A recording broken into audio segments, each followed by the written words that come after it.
I always thought betrayal would be loud, full of screaming and slamming doors. But my family's betrayal was so polite, I almost had to ask permission to feel the pain. My mother wore black like she was at a funeral, and I was the one being buried alive.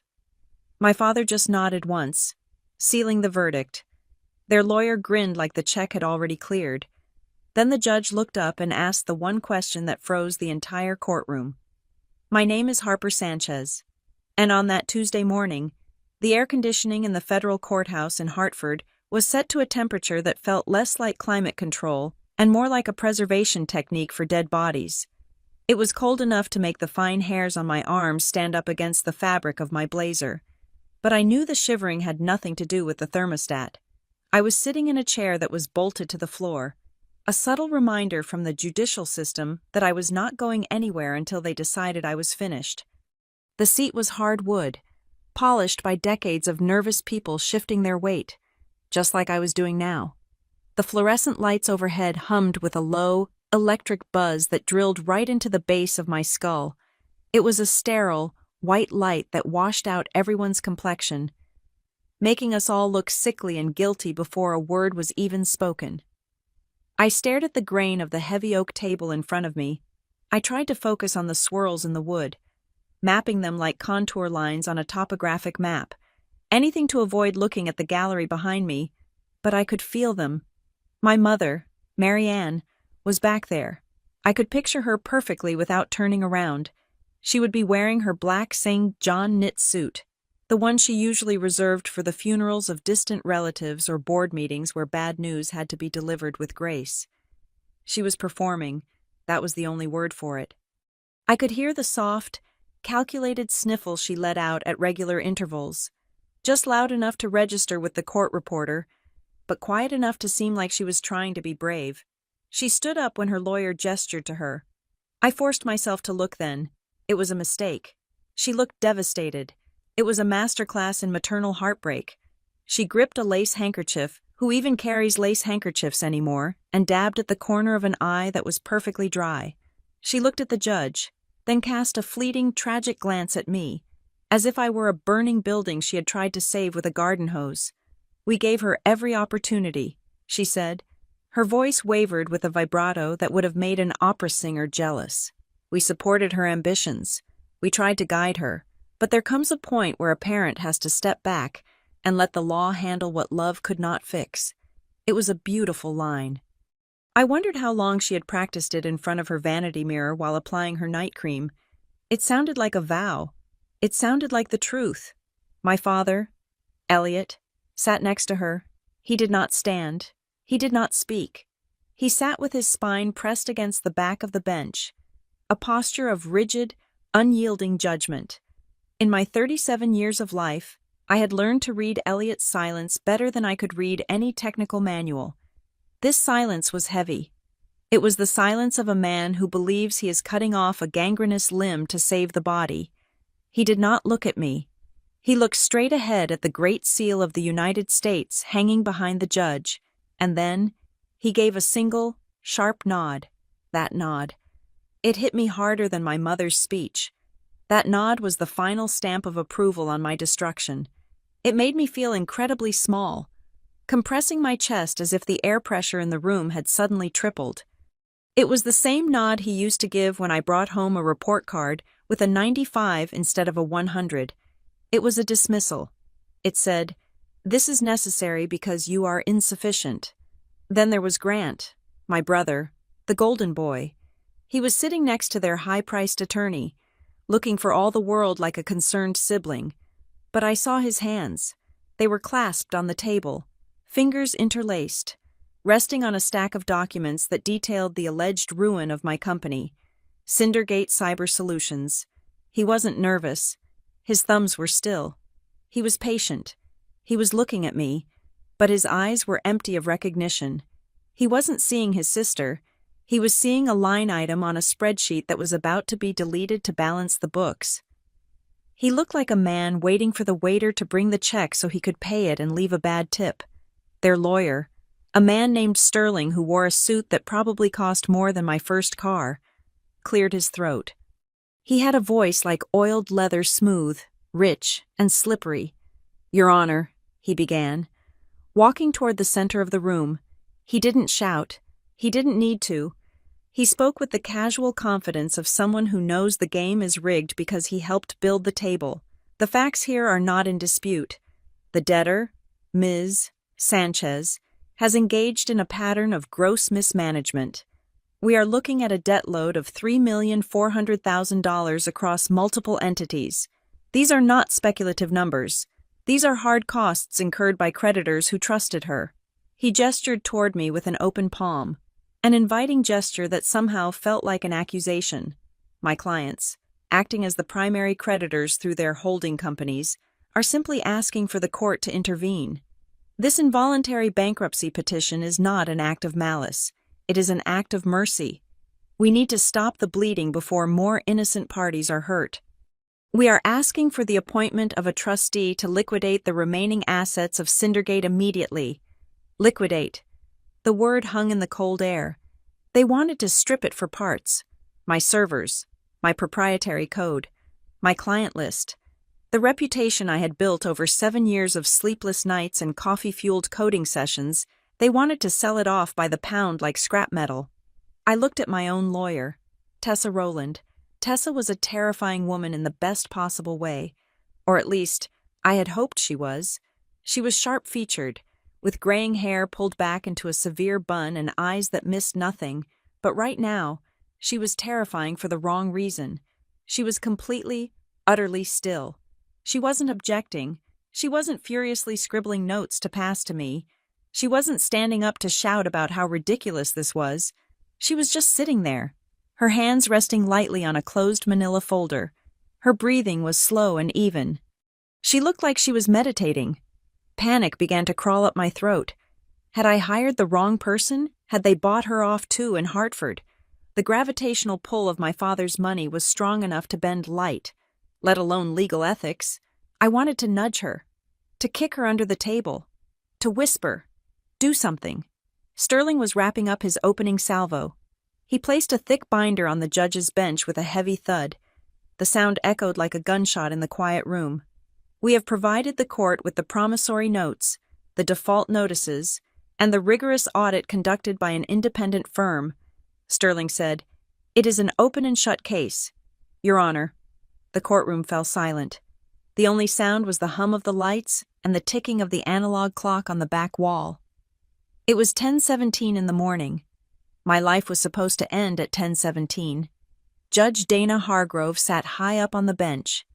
She was a formidable woman with reading glasses perched on the end of her nose and a face that looked like it had been carved out of granite. She hadn't said a word since the session began. She had just listened, her eyes moving back and forth between the lawyers and the paperwork. She reached out and pulled the binder toward her. The room held its breath. I could hear my own heartbeat thumping in my ears, a wet, frantic rhythm. Thump, thump, thump, thump. Judge Hargrove opened the binder. She turned the first page. The paper made a sharp, crisp sound, like a thin knife slicing through the silence. She read. She turned another page, then another. I looked at Grant. He was suppressing a smile. He checked his watch again. He probably had a tea time at 1 o'clock. My mother dabbed her eye again. My father stared at the seal. Tessa Rowland did not move. The judge continued to flip through the pages. The rhythm was hypnotic. Flip, scan, flip, scan. She was reading the death warrant of my career. The legal document that would brand me a failure in every database in the country. Bankruptcy. The scarlet letter of the financial world. And then, the rhythm broke. Judge Hargrove stopped. She didn't turn the page. Her hand hovered over the paper, frozen. Her head tilted slightly to the left, the way a bird does when it hears a worm moving underground. She leaned in closer to the binder. She adjusted the angle of the page, catching the overhead light on the paper's surface. The silence in the room changed. It went from the silence of anticipation to the silence of confusion. Sterling, the opposing lawyer, shifted his weight from one foot to the other. His confident smile faltered just a fraction of an inch. Judge Hargrove slowly closed the binder. She didn't slam it. She closed it with delicate precision. Then, She reached up and took off her reading glasses. She folded the arms of the glasses and placed them gently on the desk next to her gavel. She looked up. Her eyes didn't go to me. They didn't go to Tessa. They went straight to the gallery, locking onto the bench where my family sat. Then her gaze slid to Sterling. It was a look of profound, icy curiosity. It was the look of someone who had just found a fly in their soup and was trying to determine if it was an accident or a garnish. The air in the room seemed to drop another 10 degrees. "Counsel," the judge said. Her voice was quiet, but it carried to every corner of the room without a microphone. Sterling straightened his tie. "Yes, Your Honor. Is there an issue with the exhibits?" Judge Hargrove rested her chin on her hand. She looked at the binder again, then back at him. "Before we proceed any further with this motion," she said, her voice dropping an octave, sounding dangerous and low, "I have just one question." I stopped breathing. I looked at Tessa. For the first time, the corner of Tessa's mouth twitched upward, just a millimeter, a micro-expression of vindication. The judge leaned forward, her eyes narrowing, and in that moment, the suffocating pressure in the room shifted. It wasn't pressing down on me anymore. It was rolling toward the other side of the aisle like a tsunami wave gathering height. I waited for the question that would shatter the polite, rehearsed facade my family had built around my execution. I waited, and as the seconds stretched out, I realized that the noise of betrayal wasn't screaming. It was the sound of a judge taking off her glasses and seeing something that wasn't supposed to be there. To understand why a judge asking a single question felt like a guillotine blade hanging over my family, you have to understand the house I grew up in. It was a beautiful house in the West End of Hartford, a sprawling brick colonial with ivy that was trimmed with the precision of a military haircut. From the street, it looked like the kind of place where grandfathers read stories by the fire and mothers baked cookies that actually tasted good. But inside, the air was different. It was thin. It was the kind of atmosphere where you had to audit your own words before you spoke them to ensure they offered a sufficient return on investment. We were the Sanchez family, and we were a brand long before social media made everyone think they needed to be one. The rule in our house was unwritten but absolute, carved into the baseboards and woven into the Persian rugs. To be loved, you had to be a reflection. Specifically, you had to be a reflection of my father, Elliot Sanchez. If you were a mirror, you were safe. If you were a window looking out at something he did not understand, you were a draft that needed to be sealed. My father ran Meridian Crest Financial. He was a man who worshipped the tangible. He liked municipal bonds, blue-chip stocks, and real estate things he could touch, things that had paper trails and historical data. He believed in legacy the way some people believe in God, with a terrifying, pious devotion. He hated risk. To him, risk was a character flaw, a sign of poor breeding. He measured the worth of a human being by how neatly they fit onto a business card. If he could not explain what you did in 5 seconds to his golf partners at the club, then what you did was not worth doing. My mother, Marianne, was the curator of this museum. She did not live her life, she performed it. She was a woman who had weaponized the concept of grace. Her dinners were perfect, not because she loved cooking, but because she feared imperfection the way a hemophiliac fears a razor. We ate at 6:30 sharp every evening. The conversation was always light, steered gently away from anything controversial or real. If I mentioned a problem at school, she would smile a smile that didn't reach her eyes and ask if I had noticed how lovely the hydrangeas looked this year. Her denial was an art form. She could stand in the middle of a burning room and compliment the warmth. Then there was Grant. Grant was the heir. He was 2 years older than me and had been born with the uncanny ability to look exactly like a younger version of our father. He had the same square jaw, the same heavy-lidded eyes, and the same complete lack of imagination. In our house, Grant could do no wrong because Grant was the plan. If Grant got a C in math, it was because the teacher was incompetent. If I got an A in calculus, it was a nice surprise, like finding a quarter on the sidewalk, but ultimately irrelevant to the family portfolio. Grant was praised for his potential before he had ever accomplished a thing. He was forgiven for his mistakes before he had even made them. He walked through life with a safety net woven from my father's ego.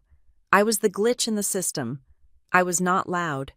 I did not rebel by dyeing my hair pink or sneaking out to smoke cigarettes behind the garage. My rebellion was much more offensive to them because it was structural. I was obsessed with how things worked, specifically how things broke. While Grant was learning how to shake hands and intimidate waiters, I was taking apart radios and learning code on a clunky desktop computer in the library. I loved systems. I loved the invisible architecture that held the world together. I loved security because security was about anticipating the disaster that no one else saw coming. I remember one dinner in particular. It was late autumn, and the dining room was dim, lit only by the chandelier that my mother insisted on dusting herself. I was 22, home from college for a weekend, flushed with the excitement of a new concept I'd been studying. It was about zero-day exploits, the vulnerabilities in software that are unknown to the vendor.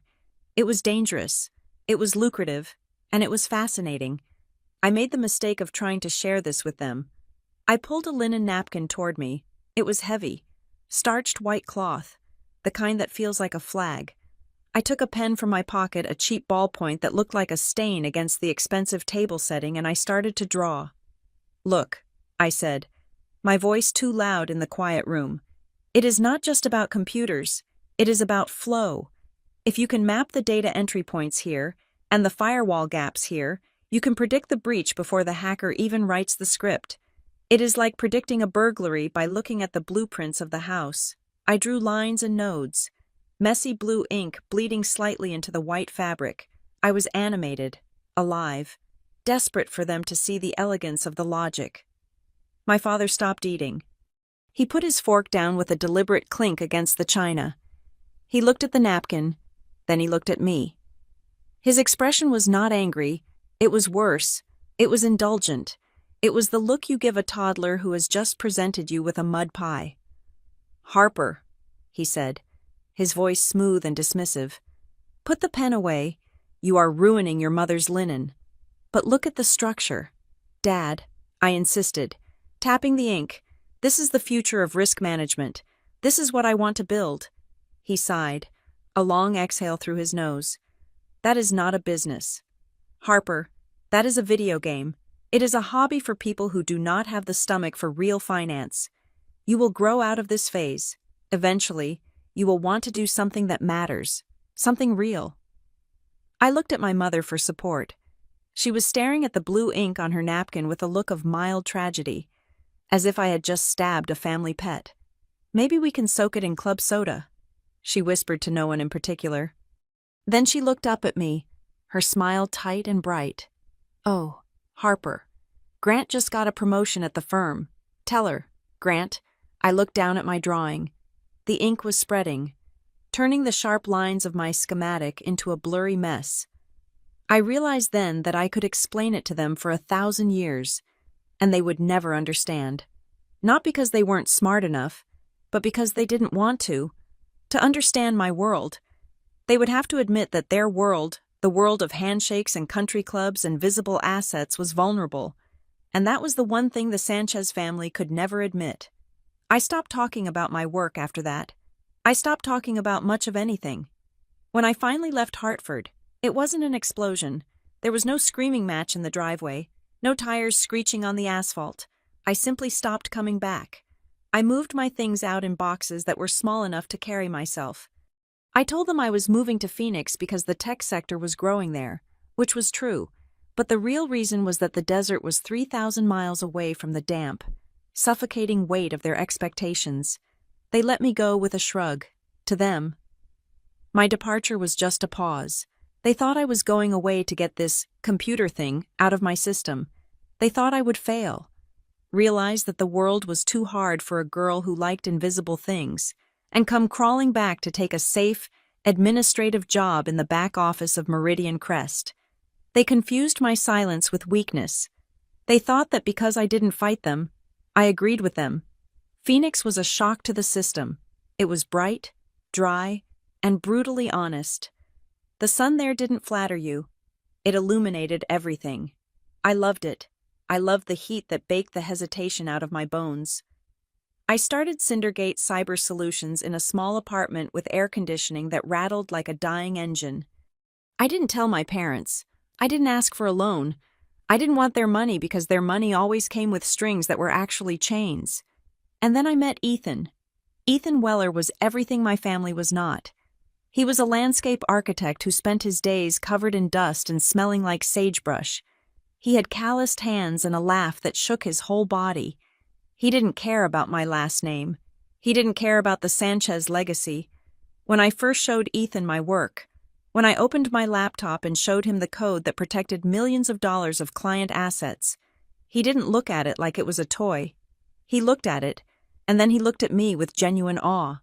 "You built this?" he asked. I nodded, waiting for the critique, waiting for him to ask when I would get a real job. "You are a fortress. Harper," he said softly. "You keep people safe. That is incredible." For the first time in my life, I wasn't being tolerated. I was being seen. Ethan became my anchor. He helped me see that the dysfunction in Hartford wasn't normal. He taught me that love wasn't something you had to audition for. Over the years, I built my life in the desert. I built my company brick by digital brick. I married Ethan in a small ceremony in Sedona, with red rocks as our witnesses instead of a congregation of my father's business associates. I sent photos to Hartford, of course. My mother replied with a note saying the lighting was harsh and she hoped I was wearing sunscreen. I let them think I was small. I let them think I was struggling, or just getting by. When they asked about work, I gave them vague answers.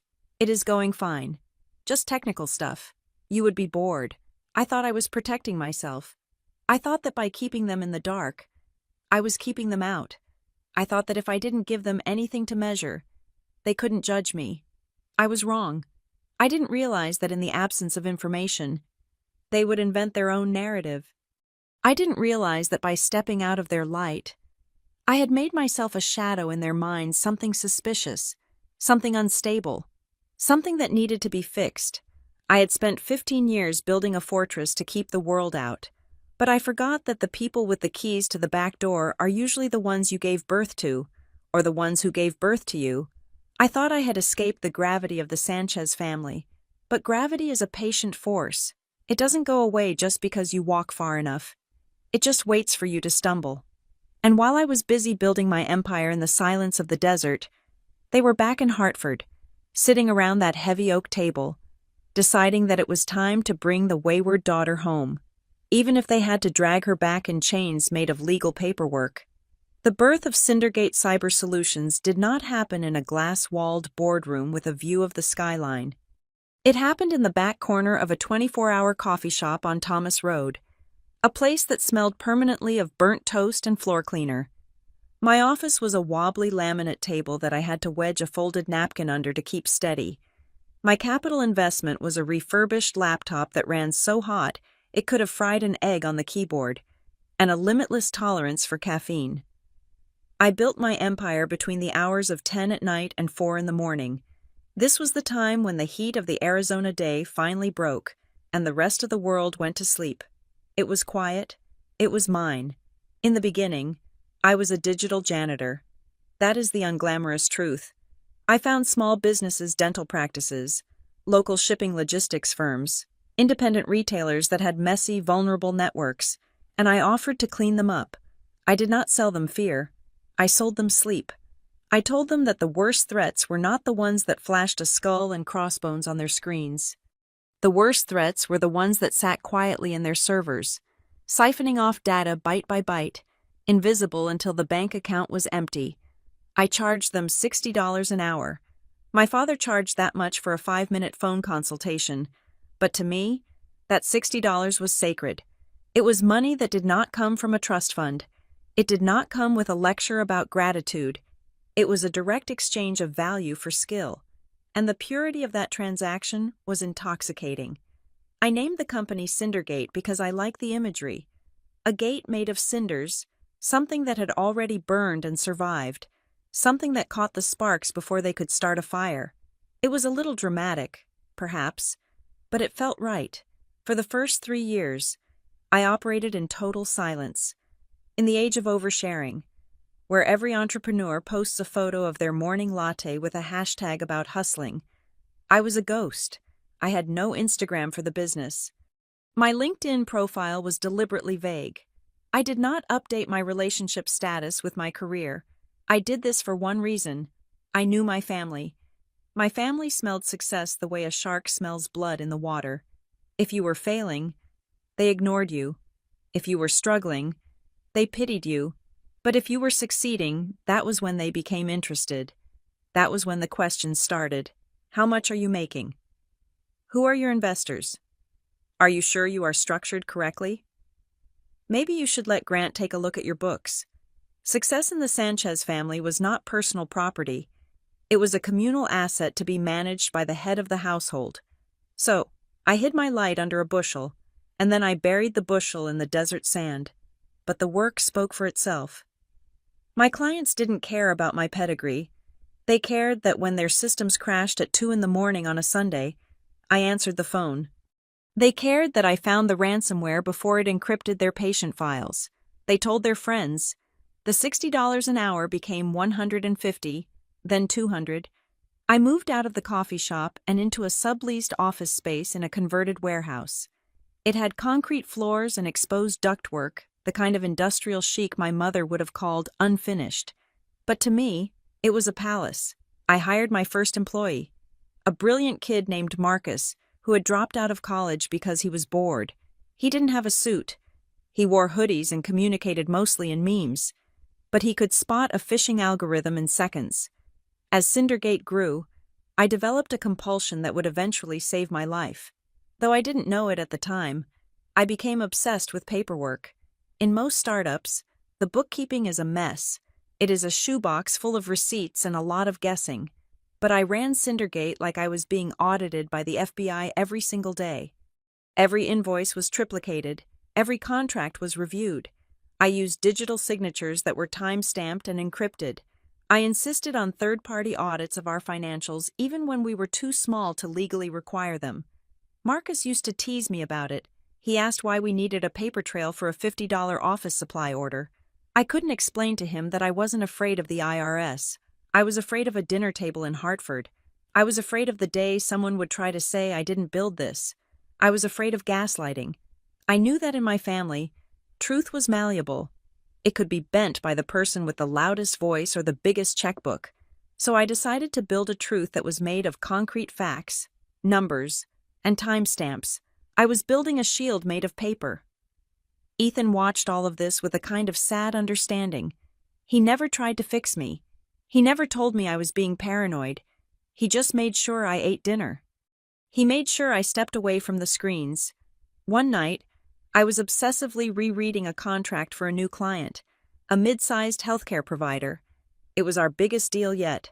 The revenue from this one contract would push us over the $1 million mark for the year. Ethan placed a hand on my shoulder. "You are waiting for the other shoe to drop," he said gently. I looked up at him, my eyes burning from the blue light. "I am just being thorough." He pulled up a chair and sat next to me. "Harper, you are not building a business anymore. You are building a bunker. You think if you make it perfect, they can't hurt you. They can't," I said, my voice tight. "If the math is right, they can't touch me. Math doesn't care about their feelings." Ethan kissed my forehead. "Just remember," he said, "you are doing this for you. Not to prove them wrong, just for you." But proving them wrong was a powerful fuel. It burned dirty, but it burned hot. I still went back to Hartford for holidays. I felt I had to. It was part of the unspoken contract of being a daughter. I would fly in, rent a car, and drive to the big brick house. I would put on the armor, a conservative dress, pearl earrings, a polite smile. The dinners were always the same. Grant would talk about his handicap at the golf club, or a deal he had closed that sounded suspiciously like he had just been in the room while someone else did the work. My father would nod approvingly. My mother would critique the soup. Eventually, the spotlight would swing to me. It was a searchlight, looking for cracks. "So, Harper," Grant would say, leaning back in his chair, swirling his wine, Still playing with computers out there in the Dust Bowl, I would take a sip of water. Yes, I would say, it keeps me busy. Making any money yet? Or is Ethan still footing the bill for the electricity? I would force a small, self-deprecating laugh. We do okay. Grant, it is just technical support. Mostly, fixing printers, resetting passwords. Boring stuff. You would hate it. I downplayed it until I was practically invisible. I made Cindergate sound like a hobby, a little lemonade stand I ran to keep from getting bored. I saw the relief in their eyes. As long as I was small, as long as I was struggling just a little bit, the natural order of the universe was maintained. Grant was the sun, and I was just a small, cold rock orbiting in the dark. They stopped asking questions because they thought they knew the answers. They thought I was failing, and in their world, my failure was comfortable. It meant they didn't have to reassess my value. It meant they didn't have to respect me. But you cannot hide a fire forever, especially when it starts to burn bright. The mistake, if you can call it that, happened in year 5. Cindergate had secured a contract to overhaul the cybersecurity for a regional logistics chain that handled sensitive supply chain data. It was complex work, innovative work. We used a proprietary algorithm I had written to predict breach attempts based on user behavior patterns. A trade publication called the Southwest Tech Journal caught wind of it. It wasn't the Wall Street Journal. It wasn't Forbes. It was a niche magazine that sat in the waiting rooms of software development firms and on the desks of mid-level IT managers. They asked for an interview. I hesitated. My instinct was to say no, to stay in the shadows. But Marcus begged me. He said the team deserved the recognition. He said it would help us recruit better talent. So I agreed. I did a phone interview. I sent them a headshot. The article came out 2 months later. It was titled, "The Silent Sentinel: How Harper Sanchez is Rewriting the Rules of Data Defense." It was a glowing piece. It talked about our growth. It mentioned our revenue bands vaguely, but clearly enough to indicate we were a multi-million-dollar operation. It called me a visionary.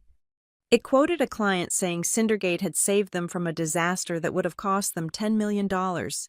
I read it with a mix of pride and nausea. I put a copy in my desk drawer and didn't share it on social media. I thought it would pass unnoticed. It was a regional trade mag. Why would anyone in the high finance circles of Hartford, Connecticut, be reading the Southwest Tech Journal? I forgot that information is a commodity, and my father dealt in commodities. I didn't know it then. But that magazine didn't just end up on desks in Phoenix. Digital versions travel. Algorithms recommend content. And somewhere in the pristine, air-conditioned offices of Meridian Crest Financial, a keyword alert pinged. My name. That article was the spark. It was the moment the sharks stopped swimming lazily and turned their heads. They saw the blood. They saw the numbers. And most importantly, they saw that I had lied to them. I wasn't fixing printers. I wasn't a small, cold rock. I was a star that was generating its own gravity.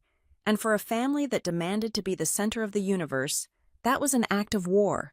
They didn't call to congratulate me. The phone didn't ring with a "well done, Harper." The silence from Hartford remained unbroken for weeks, but the quality of the silence had changed. It wasn't the silence of indifference anymore. It was the silence of a hunter holding its breath before the shot. I went back to work, buried in my code, thinking I was safe behind my walls of silence and paper. I didn't see the shadows stretching across the country, reaching out to drag me back into the cold. I didn't know that my success had just put a price tag on my head. The shift in the atmosphere did not happen all at once. It was not like a sudden thunderstorm that darkens the sky in seconds. It was more like the slow, creeping drop in pressure that makes your joints ache before you even realize the weather is changing. After that article in the trade journal, the silence from Hartford stopped being an empty space and started becoming a heavy, breathing presence. It started with Grant. He began calling me on random Tuesday afternoons, times when he knew I would be deep in the middle of a workday. In the past, Grant only called if he needed a computer recommendation or if he wanted to brag about a bonus. Now, he called just to chat. But Grant did not know how to chat. He only knew how to investigate. "So, how is Phoenix holding up?" he asked one afternoon. His voice had that polished, country club veneer that sounded friendly but felt like sandpaper. I hear the real estate market out there is getting a little volatile. It must be stressful trying to run a business in such an unstable environment. I held the phone away from my ear for a second, looking at it as if it were a foreign object. The market is fine, Grant, I said, keeping my voice level. We are actually expanding. Expanding. He repeated the word, tasting it, testing it for weakness. Be careful with that. Harper, rapid expansion is the quickest way to liquidity issues. I was talking to some guys at the firm, and we were just saying how risky these tech startups are. One day you are a unicorn, the next day you are a cautionary tale. I would hate to see you get overextended. He wasn't worried about me. He was probing for a soft spot.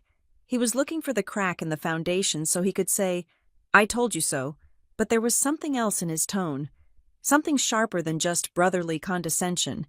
It was hunger. He sounded like he was trying to assess the value of a car he was thinking about repossessing. Then came my mother. Marianne Sanchez did not make casual phone calls. Every communication from her was a scheduled event, but suddenly, my phone was lighting up 3, 4 times a week. She never asked about my health or my marriage. She asked questions that felt like they had been scripted by a forensic accountant. I was watching the news. "Darling," she said one morning while I was trying to review a server log, and they were talking about liability lawsuits. "It sounds simply dreadful. Do you have good lawyers?" "Harper, I mean. Really good lawyers? Because if you hurt someone's business with your computer things, they could take everything. You do realize that, don't you?" "I have insurance. Mom, I have legal counsel. We are fine." "Are you sure?" she pressed, her voice dropping to a whisper, as if we were discussing a terminal illness. "You know, people borrow money and think they are safe, and then the interest rates shift and suddenly, poof.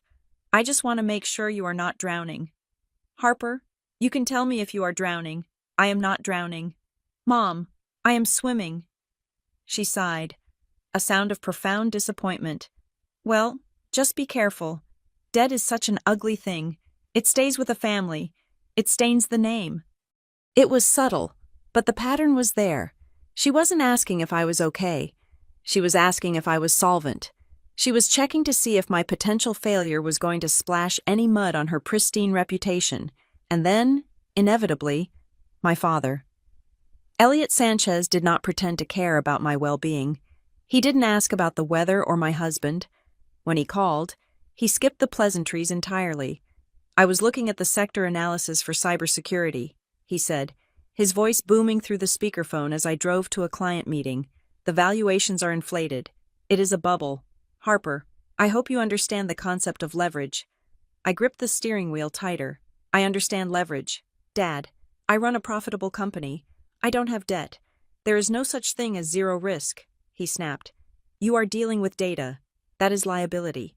If you are not structured correctly, a single breach could pierce the corporate veil. Have you protected your personal assets? Have you insulated the family trust?" He wasn't offering advice. He was marking territory. He was speaking to me not as his daughter, but as a rogue branch of the Meridian Crest Corporation that needed to be brought back into compliance. He used words like exposure and mitigation. He made my life's work sound like a reckless gamble he needed to hedge against. I sat in my car in the parking lot of a client's office, the Arizona sun beating down on the roof, and I felt a cold chill settle in my stomach. They weren't asking these questions to help me. They were data mining. They were trying to figure out exactly how much I was worth, and more importantly, how much of that worth they could claim credit for or control over. I went home that night and found Ethan in the backyard. He was pruning the bougainvillea, cutting away the dead branches with methodical precision. I watched him for a moment. The snip-snap of the shears, the only sound in the twilight. "They are circling," I said. Ethan stopped. He didn't turn around immediately. He carefully placed the shears on the patio table and wiped his hands on a rag. "Your family?" he asked. I nodded, even though he couldn't see me. "They are asking about money. They are asking about lawyers. Grant is acting like he knows something I don't." Ethan turned then. His face was calm, but his eyes were sad. He walked over to me and took my hands. His palms were rough and warm. "Harper," he said softly, "you have to understand something. For 30 years, you were the one who needed them. You were the one they had to guide, the one they had to correct. That was the dynamic. That was the power structure." So I asked. "So," he continued, looking deep into my eyes, "now you are big. You built something they don't understand, and it is bigger than what they have. When people are used to seeing you small, Harper, they don't call your growth success. They call it betrayal. They think you stole something from them to build this. They think you stole their authority." I pulled my hands away, pacing the patio. "That is insane. I didn't take a dime from them. It doesn't matter," Ethan said. "To them, you are property, and property isn't supposed to appreciate without the owner's permission." His words hit me like a physical blow. He was right. I wasn't a person to them. I was an asset class. And right now, I was an asset that was performing too well outside of the portfolio. I decided then and there to cut the feed. If they were mining for data, I would give them nothing. I went gray rock. When Grant called the next week, probing about a rumor he heard regarding a competitor, I gave him one-word answers. "Interesting." I said. "Really?" He pushed. "You aren't worried, no?" When my mother called, asking if I had signed any personal guarantees, I talked about the weather. "It is 100 degrees today. Mom, very dry. How are the hydrangeas?" She got frustrated. I could hear it in the sharp intake of breath. "Harper, I am trying to have a serious conversation with you, and I am telling you it is sunny," I replied. I starved them of information. I didn't brag. I didn't explain. I didn't justify. I became a black hole. I thought that if I gave them nothing to grab onto, they would eventually lose interest and slide off. I was wrong. Silence didn't make them lose interest. It made them paranoid. It made them think I was hiding something massive. And in the Sanchez family, secrets were currency. Grant escalated the game. He called me on a Friday evening. His voice was different this time.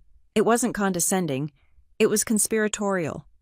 "You know, Harper, a few people in Connecticut have been mentioning Cindergate," he said, letting the sentence hang in the air. I waited. I didn't ask who. I didn't ask what. I just breathed into the phone. He continued, irritated by my lack of panic. "Important people, legal people. They are asking questions about your solvency. I just thought you should know. It would be a shame if things got messy." "What things?" "Grant," I asked finally. "Oh, you know, business, regulations. It is a tricky world. Just watch your back." He hung up. It was a threat wrapped in a warning. Delivered with a smile I could feel through the phone line. He had dropped the bait, and I hadn't taken it. But the hook was still there, dangling in the dark. 2 days later, the summons came. Not a legal summons, not yet. A social one. My mother called. Her voice was bright, brittle, and brooked no argument. "We are having a dinner," she announced. "Next Saturday, a family gathering." "Mom, I live 2,000 miles away. I can't just—" "It is important." "Harper," she interrupted. "Your father?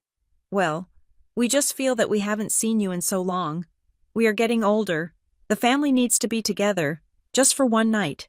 Is that too much to ask?" The guilt trip was a precision instrument. She played the aging parent card, the family unity card, and the dutiful daughter card all in one hand. I looked at Ethan. He shrugged, as if to say, "It is your call." I felt a knot of dread in my stomach, but I also felt a strange curiosity. What were they planning? Why the sudden urgency? If I didn't go, I would look like the coward they always thought I was. If I went, I could show them. I could walk in there with my head high, successful and independent, and force them to look at me. "Fine," I told her. "I will be there." "Wonderful," she said. Her voice didn't sound happy. It sounded relieved, like a trap snapping shut. "We have so much to discuss." The week leading up to the trip was a blur of anxiety. I double-checked my company's books. I reviewed my insurance policies. I felt like I was preparing for a deposition. Not a dinner party. Ethan couldn't come. He had a massive landscape project breaking ground, so I was going into the lion's den alone. On the morning of the flight, I was standing in my kitchen, drinking coffee, and trying to calm my nerves. My suitcase was by the door. The Uber was 5 minutes away. My phone pinged on the counter. I picked it up. It wasn't a text. It was an email notification. The sender was a name I didn't recognize, Baxter Rowe LLP. My heart hammered against my ribs. I knew that name. It was a boutique law firm in Hartford, known for corporate litigation. They were the kind of lawyers you hired when you wanted to destroy someone, not just sue them. I tapped the screen. The subject line was 3 words, simple and terrifying. Notice of claim. I frowned. I hadn't opened the attachment yet. My thumb hovered over the screen. Why would a Hartford law firm be emailing me a notice of claim on the morning I was flying home? The Uber driver honked outside. I froze. A cold sensation washed over me, starting at my scalp and rushing down to my toes. It wasn't fear. It was realization. Grant's hints. My father's questions about liability. My mother's insistence that I come home. They weren't just curious. They were active. I opened the email. The body text was short, asking me to acknowledge receipt of the attached document regarding a debt obligation. I tried to open the attachment, but the file was corrupted. It spun and spun, then gave me an error message. I stared at the phone. Notice of claim. I looked at my suitcase. I looked at the door. I should have stayed home. I should have canceled the flight and called my own lawyer right then. But I didn't. I told myself it was a mistake. I told myself it was a phishing scam. I told myself that my family, as dysfunctional as they were, wouldn't go this far. I was wrong. I grabbed my bag and walked out the door, into the blinding Arizona sun, carrying the phone that felt like a grenade with the pin pulled out. I was flying straight into the blast radius, and I didn't even have the sense to duck. The air in Hartford was damp and heavy, a stark contrast to the dry heat of Phoenix I had left behind that morning. Walking into my parents' house felt less like a homecoming and more like stepping onto a stage where everyone else had seen the script but me. The dining room was set with the good china, the pieces with the gold rim that were hand-washed and only used when the governor came to dinner or when someone was about to be manipulated. The silence was the first thing that hit me. It wasn't peaceful. It was rehearsed. My mother was arranging flowers in a crystal vase with a focus that bordered on surgical. My father was pouring wine, measuring the exact amount into each glass. Grant was standing by the fireplace, one arm resting on the mantel, looking like he was posing for a portrait of the dutiful son. When I walked in, they all looked up at the exact same moment. It was synchronized, like birds on a wire. "Harper," my mother said, gliding over to kiss the air next to my cheek. "You look tired.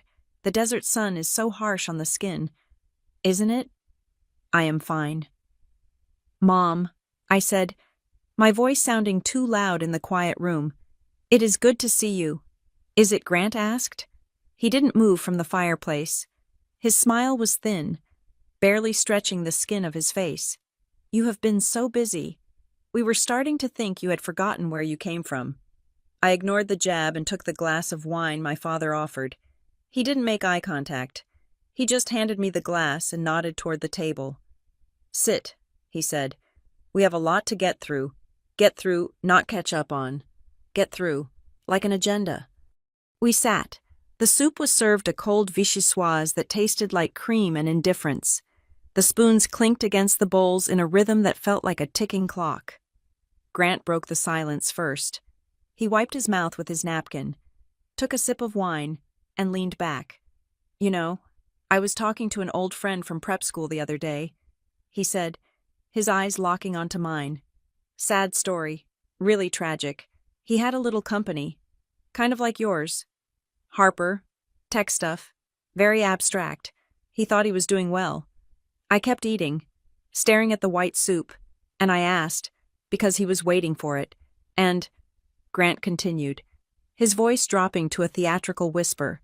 "He over-leveraged, didn't understand the cash flow.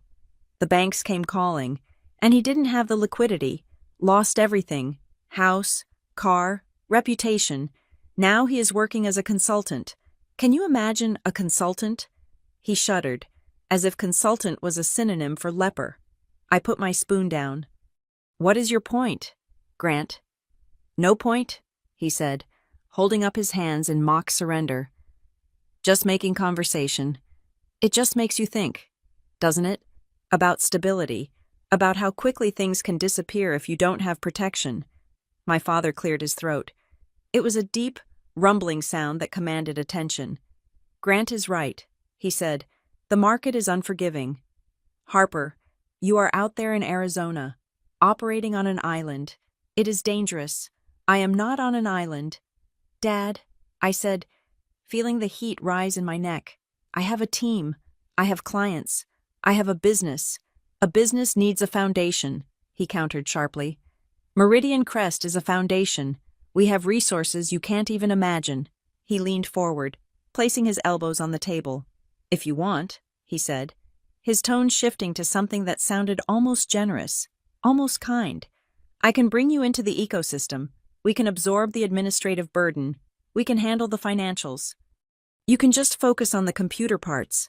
You would be safe. Harper, under the umbrella. The offer hung in the air, glittering and poisonous. Bring you into the ecosystem. It sounded like a promotion. It was actually an acquisition. He wasn't offering to help me. He was offering to own me. I looked at him, and what would that cost me, I asked. Cost. My mother laughed. A high tinkling sound. Oh, Harper, don't be so transactional. It is family. We just want to make sure you are secure. She reached across the table and patted my hand. Her fingers were cold. Actually, she added, her eyes bright, you could just sign a little family agreement, just a formality, something to say that in the event of difficulties, the family has the right to step in and manage things, just to keep the creditors away. It is for your own good. Really? My stomach turned over. A little family agreement, right to step in. What kind of agreement, I asked, pulling my hand away. Do you have it here? Oh, not yet, she said quickly, waving her hand dismissively. It is just a draft. We can look at it later. Maybe next time you visit. No need to spoil dinner with paperwork. She smiled. But her eyes were hard. She was lying. I knew she was lying. I looked around the room, feeling the walls closing in. My eyes landed on the sidebar, a mahogany piece where my father kept his Scotch collection. There was a stack of mail sitting there, neatly sorted. On top of the stack was a manila folder. It was thin, unassuming, but I saw the logo printed in the corner. Baxter Rowe LLP, the same name from the email I had received that morning. I stared at it. My heart began to pound a frantic rhythm against my ribs. Grant saw me looking. He followed my gaze to the folder. He didn't look guilty. He looked smug. Good firm, he said casually, nodding at the folder. Baxter Rowe. They are pit bulls. When you have a problem that just won't go away, when you have a situation that is stubborn, they are the ones you call. They resolve things. Quickly. He took a bite of his bread, chewing slowly, savoring the panic he knew was rising in my throat. I stood up. My chair scraped loudly against the floorboards. I am not feeling well, I said. I think I need to go back to the hotel. Harper, sit down, my father commanded. We haven't had the main course. I can't, I said, grabbing my purse. I really can't. I walked out. I didn't run, but I walked fast. I could feel their eyes on my back, burning holes in my jacket. I could feel the disappointment, and underneath the disappointment, the anticipation. They knew something was coming. They were just waiting for the show to start.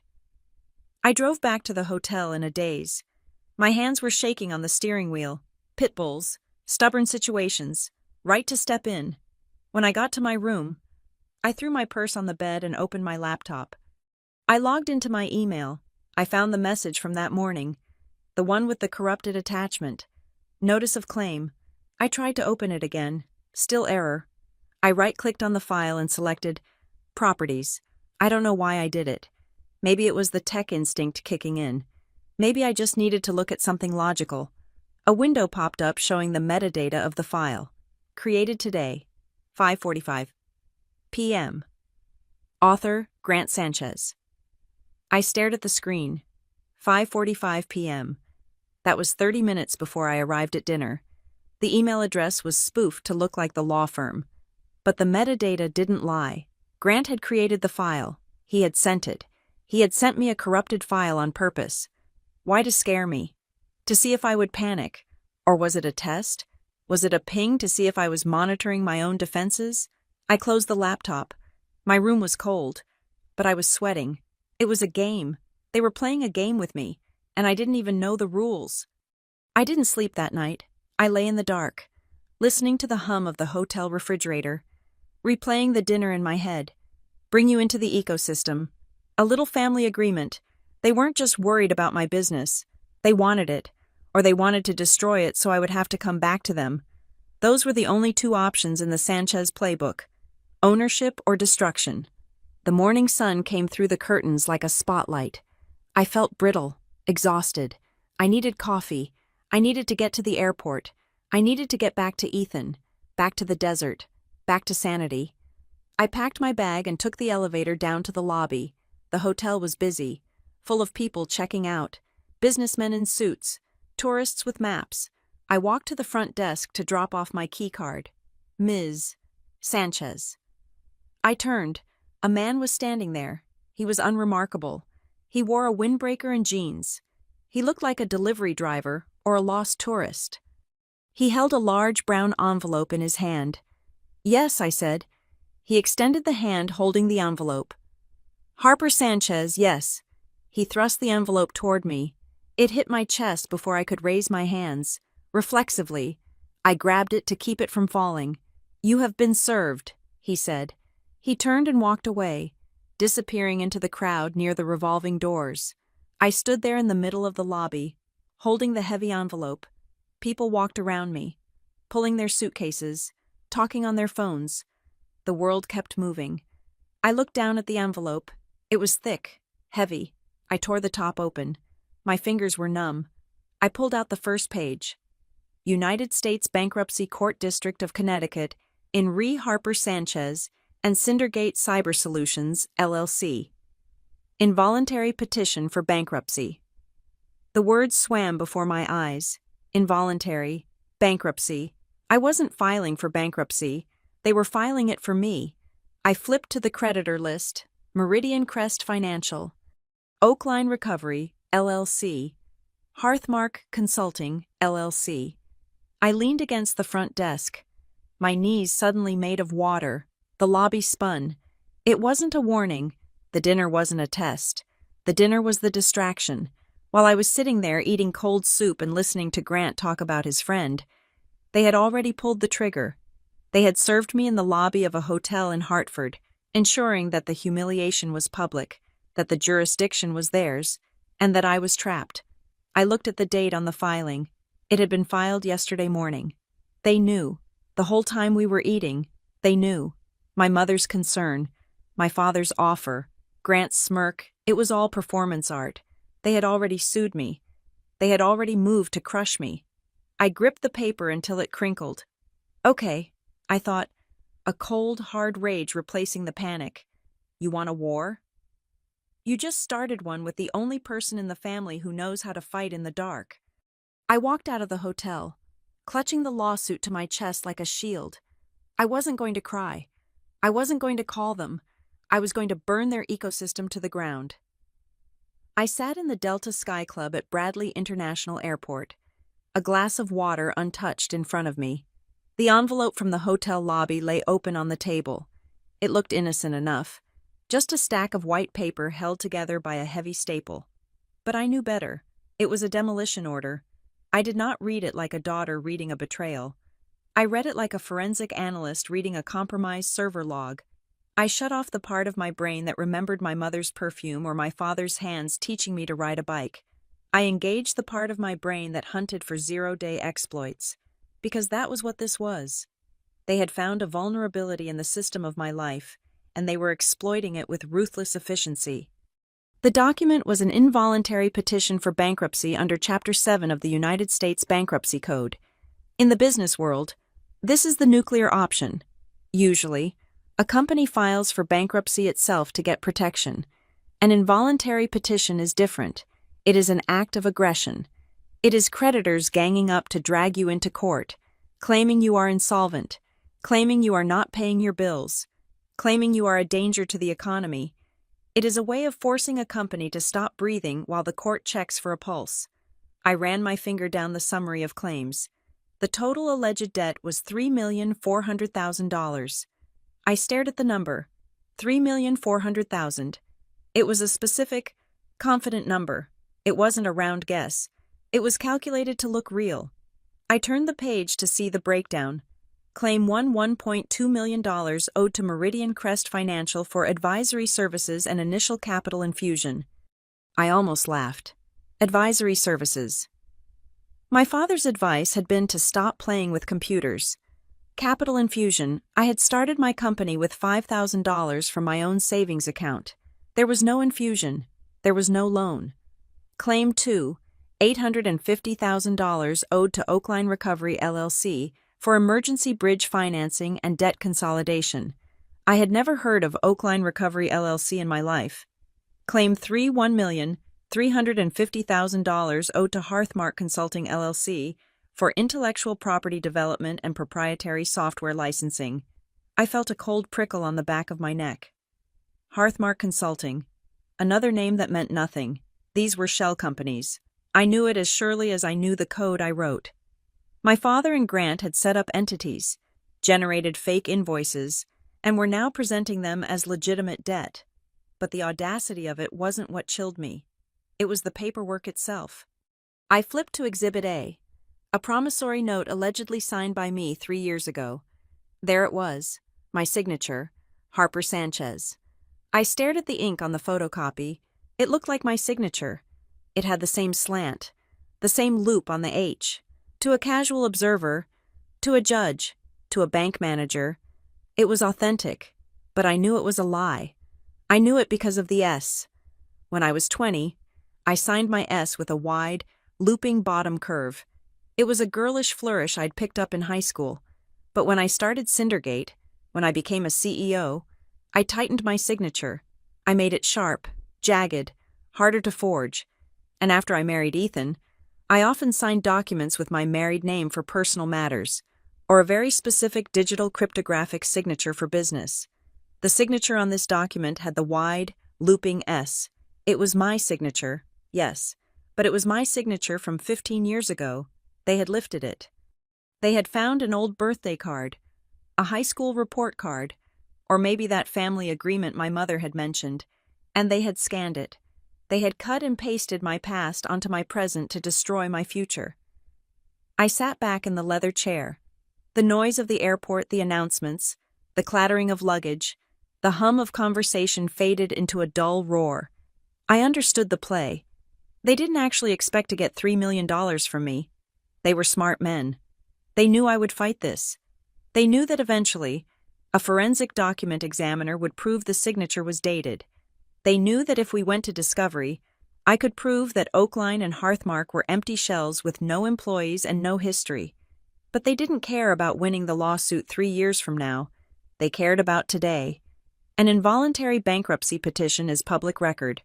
Within 24 hours, the credit bureaus would pick it up. Dun Bradstreet would flag Cindergate as high risk. My bank accounts would be frozen by the court to preserve assets. I wouldn't be able to make payroll on Friday. My clients, those big, sensitive corporate clients who trusted me with their data, would get alerts. A cybersecurity firm that is going bankrupt is a liability. They would panic. They would trigger the termination clauses in their contracts. My vendors would stop shipping hardware. By the time I proved I was innocent, by the time I proved the debt was fiction, Cindergate would be a smoking crater. I would be insolvent not because I owed money, but because they had choked off my cash flow and destroyed my reputation. It was a denial of service attack. But using the legal system instead of botnets, I felt a vibration in my pocket. It was my phone. My mother was calling. I looked at the screen. Mom. She was calling to see if I had been served. She was calling to hear the panic in my voice. She wanted me to pick up and scream. How could you do this? She wanted me to beg. She wanted me to say, Dad, please, make it stop. I will do anything. I declined the call. I didn't block her, I just silenced her. I opened my contacts and scrolled to Tessa Rowland. Tessa was not a family friend. She was not someone I met at a country club. I had met her when I first started Cindergate. She was a corporate litigator who had left a big firm because she hated the politics. She was expensive, she was aggressive, and she had a mind like a diamond cutter. I pressed call. She answered on the second ring. Rowland? Tessa, it is Harper.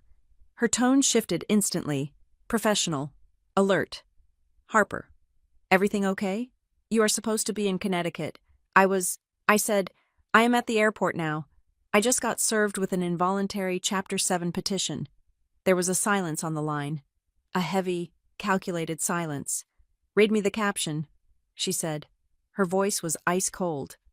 I read her the names: Meridian Crest, Oakline, Hearthmark, amount 3.4 million, alleged basis, promissory notes and service agreements. Tessa. The signature is forged. It is a lift from an old document, and the companies I think they are shells. Okay, she said. She didn't gasp. She didn't ask if I was sure. She went straight to strategy. Harper, listen to me. This is a kill shot. They are trying to freeze you out. Did they file an emergency motion for a trustee? I flipped through the pages. Yes. Motion to appoint an interim trustee to manage the debtor's estate immediately. They want to take the keys, she said. They want to put a stranger in your chair by Monday morning to lock you out of your own servers. I felt the nausea rise, but I pushed it down. What do? We go on the offensive, she said. Usually, I would tell a client to negotiate. But you don't negotiate with terrorists, and you don't negotiate with family members who file involuntary bankruptcy. If we show even an inch of weakness, they will eat you alive. So we fight? No, she corrected. We don't just fight, we annihilate the premise. I am going to file an emergency motion to dismiss in bad faith. I need you to get me everything you have on your financials. Audited statements, bank records for the last 5 years. I want to show the judge that Cindergate is so solvent it is ridiculous. I can get you that. And Harper. Yes. Do not talk to them. Do not answer the phone. Do not send an email. If your brother texts you, do not reply. Anything you say can be used to claim you are erratic or unstable. They are banking on you having a meltdown. I looked at my phone. My father was calling now. They are calling right now. I said, let them ring. Tessa said, silence is your best weapon right now. It scares people like that. They expect noise. Give them the void. I hung up. I watched my father's name flash on the screen until it went dark. Then Grant texted, did you get the package? We need to talk. Don't do anything rash. I didn't do anything rash. I boarded my plane. I sat in my window seat and watched the baggage handlers toss suitcases onto the conveyor belt. I felt a strange sense of detachment. The hurt, the deep, agonizing heartbreak of knowing my parents wanted to destroy me was there, but it was buried under layers of ice. I couldn't afford to feel it yet. If I felt it, I would break, and if I broke, Cindergate would die. I opened my laptop. I didn't have Wi-Fi yet, but I didn't need it. I started typing a memo to my senior staff. I needed to prepare them. I needed to craft a narrative for the team before the rumors started. Team, we may face a legal challenge in the coming days regarding a dispute with an external party. This is a baseless aggressive tactic. Our financials are strong. Operations continue as normal. Trust the data, not the noise. I deleted external party and typed hostile entity. Then I deleted that too. I looked out the window as the plane taxied to the runway. The gray sky of Hartford was hanging low over the tarmac. My family thought they had trapped a daughter. They thought they had cornered the little girl who used to draw diagrams on napkins. They thought that by throwing $3 million of fake debt at me, I would collapse under the weight of their authority. They forgot who I was. I wasn't just Harper Sanchez, the disappointment of the family. I was the CEO of a company that hunted invisible threats for a living. I spent my days analyzing attack vectors. I spent my nights patching vulnerabilities. They had launched a zero-day attack on my life. It was impressive. It was well-funded. It was brutal. But they had made one critical error. They assumed I was still playing by their rules, the rules of politeness, of keeping up appearances, of bowing to the patriarch. As the plane lifted off, leaving the ground and the gravity of Hartford behind, I made a promise to myself. I wouldn't just dismiss this case. I wouldn't just make it go away. I was going to trace the attack back to the source. I was going to follow the money, follow the paper, and follow the lies until I found the root server of their deception. Tessa was right. They didn't want the money. They wanted me to kneel. I reclined my seat. I closed my eyes. I am not kneeling. I thought, I am reloading. The war room was not actually a room for war. It was Tessa Rowland's secondary conference room in downtown Phoenix, a space that smelled of lemon polish and expensive coffee. But for the next 72 hours, it was the only fortress I had. We had covered the long mahogany table with enough paper to deforest a small woodland. Every bank statement, every audit report, every email, and every contract Cindergate had generated in the last 5 years was stacked in neat, terrifyingly precise piles. I was in my element here, in the emotional chaos of my family's betrayal. I was drowning, but in a room full of data, I was a shark. Data does not lie. Data does not gaslight you. Data does not tell you it loves you while it is holding a knife behind its back. Tessa stood at the whiteboard, a red marker in her hand. She looked like a general plotting a siege. "Okay, Harper," she said, capping the marker with a sharp click. "We are going to dismantle this brick by brick. We do not need to scream. We do not need to cry. We just need to stack the facts higher than their lies." We started with the money. The bankruptcy petition claimed I owed $1.2 million to Meridian Crest Financial. It claimed the money was a capital infusion transferred 3 years ago. I pulled up the master ledger for that fiscal year. I had my auditor on speakerphone, a man named David who was so by the book he probably ironed his socks. "David," I said, "did we receive any inbound wire transfers from Meridian Crest Financial or any entity associated with Elliot Sanchez? In the fiscal year 2021, I heard the clicking of a keyboard on the other end. "Absolutely not," David said. His voice was offended by the mere suggestion. "We track every penny." "Harper, if $1.2 million had hit our accounts, we would have flagged it for tax purposes immediately. Your books are clean. There is no loan. There is no infusion." I looked at Tessa. "Negative proof," she said. "We have the bank records to show the money never entered the building. You can't owe a loan you never received." Next, we looked at the other creditors, Oakline Recovery LLC and Hearthmark Consulting LLC. Tessa sat at her laptop, her fingers flying across the keys. She was accessing the Secretary of State's Business Registry database. "Here we go," she muttered. "Oakline Recovery. Incorporated, wait for it, 6 weeks ago." 6 weeks, I asked. 6 weeks, she confirmed. "And Hearthmark 7 weeks ago." "Harper, these companies are infants. They have no web presence, no LinkedIn, no history of litigation." She pulled up the filing documents for both companies. "Look at the registered agent address," she said, spinning the laptop toward me. I leaned in. 492 Maple Avenue, Suite B, Hartford, Connecticut. I pulled up Google Maps on my phone and typed in the address. It wasn't an office building. It wasn't a corporate park. It was a strip mall next to a dry cleaner and a falafel shop. Suite B was a pack and ship store. "They are using a rented mailbox," I said, feeling a grim satisfaction. "These are shell companies. They were created for the sole purpose of being petitioners in this bankruptcy." "It is sloppy," Tessa said, shaking her head. "It is arrogant. They assumed you would be so scared by the filing that you wouldn't check the addresses. They assumed you would just see LLC and tremble. But the real smoking gun was the signature. We had hired a forensic document examiner, a man named Dr. Aris, who worked out of a lab that looked like something from a crime show. He had sent over his preliminary report an hour ago. I opened the file on the big screen. Dr. Aris had blown up the signature on the promissory note to 400% of its original size. On the screen, the ink looked like a road map.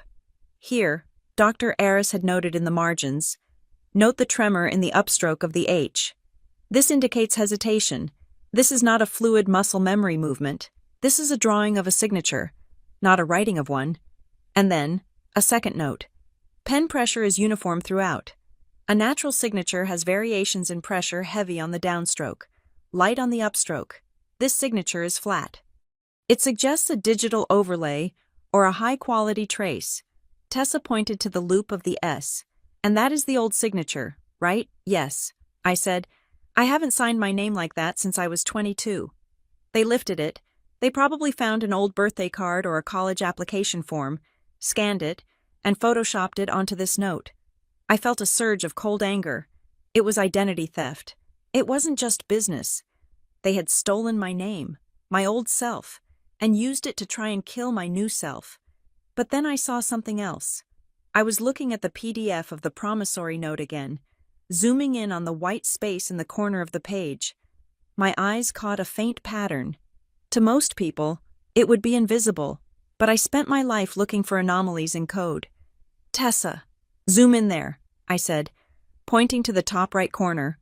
More. Go to 800%. She zoomed. There, barely visible against the white background, was a pattern of tiny, faint yellow dots. What is that? Tessa asked. It is a machine identification code, I said, my voice dropping. Most color laser printers print a microscopic pattern of yellow dots on every page. It encodes the printer's serial number and the timestamp. It is a security feature to track counterfeiters. I pulled out my phone. I scrolled back through photos from my last visit to Hartford. Years ago, my mother had been showing off her new home office setup. She had bought a massive, high-end multifunction printer. She was so proud of it. She had made me take a picture of her standing next to it. I zoomed in on the photo of the printer. I could read the model number on the front panel. I looked back at the screen. I did a quick search for the dot matrix pattern of that specific manufacturer. The pattern matches. I said, I can decode this. If I run this through the tool, I bet it will give us the serial number of the printer in my parents' library. I felt a chill that had nothing to do with the air conditioning. They hadn't even gone to a lawyer's office to forge these documents. They had done it at home. They had sat in the library, probably drinking tea, and manufactured a $3 million lie on the same machine my mother used to print her charity auction flyers. Tessa looked at me, her eyes wide. We have them, she whispered. This is fraud. This is federal wire fraud and bankruptcy fraud. We need the originals, I said. We need to force them to produce the wet ink paper.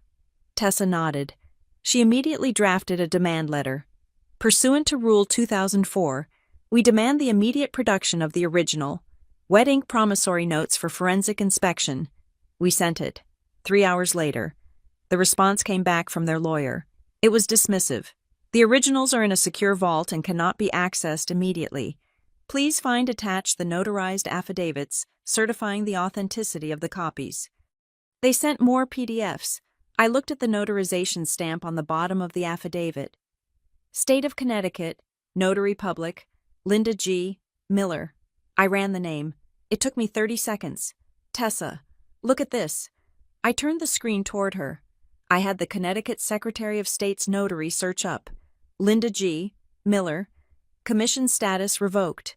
Date of revocation, August 14th, 2022. Reason, misconduct and failure to verify signer identity. They used a notary who had lost her license 2 years ago. They probably didn't even know. They just used an old stamp they had lying around in a drawer. It was a comedy of errors. It was sloppy, arrogant, and desperate. Tessa leaned back in her chair and started to laugh. It was a dry, sharp sound. Oh, this is beautiful, she said. They are so used to people just bowing down to them that they didn't even bother to do the crime correctly. I reached for the phone. I should call the U.S. trustee, I said. I should report this right now. We can get the case thrown out by tomorrow. Tessa's hand shot out and covered mine. No, she said firmly. I looked at her. What? Why Harper? Think, she said. If we reveal what we know right now, they will withdraw the petition. They will claim it was a clerical error. They will say, oops, wrong file. And they will walk away. They will regroup, hire better forgers, and come back at you in 6 months." She stood up and walked to the window, looking out at the Phoenix skyline. "We don't want them to walk away," she said. "We want to bury them. We want the judge to see this. We want this on the permanent record. We need them to double down." She turned back to me, her face hard. We stay silent.